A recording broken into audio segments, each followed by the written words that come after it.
अक्सर होता है जब सिद्धि किसी को प्राप्त होती है या कुछ भी प्राप्त होता है तो वह उसके मद में फिर कुछ नहीं देखता, किसी को नहीं समझता। प्रभुता पाई काई मद नाही, संत तुलसीदास जी ने भी कहा। लेकिन बाबा ने अपनी साधना का उपयोग, इस सिद्धि का उपयोग राष्ट्र के कल्याण के लिए किया, लोक कल्याण के लिए किया। उस समय की समाज की बिगड़ती हुई स्थिति को एक देखते हुए कि देश क्यों गुलाम हुआ, क्यों विदेशी आक्रांता सफल हुए।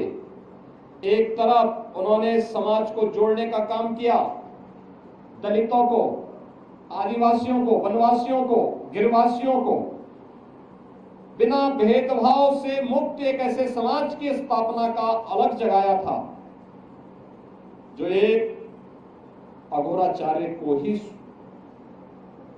के द्वारा ही संभव था,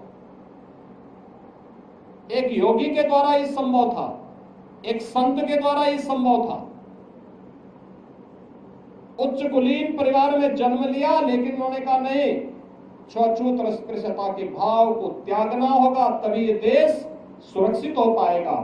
और यहाँ के दलितों को, वनवासियों को, यहाँ के जनजातीय समुदाय को उन्होंने बड़ी संख्या में अपने शिष्य के रूप में स्वीकार करते हुए उनके जीवन को प्रशस्त करने के लिए अनेक कार्यक्रम चलाए।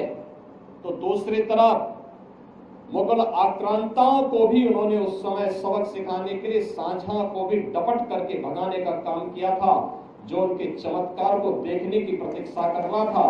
उन्होंने विदेशी आक्रांता उस समय के जो शासक थे उनको फटकार लगाई थी।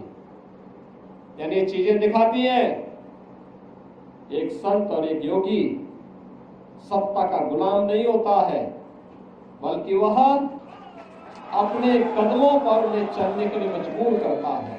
और यही कार्य आज से 425 वर्ष पहले इसी रामगढ़ गांव में जन्मे पूज्य बाबा अघोराचार्य कीनाराम जी महाराज ने अपनी दिव्य साधना के माध्यम से हम सबके सामने प्रस्तुत किया।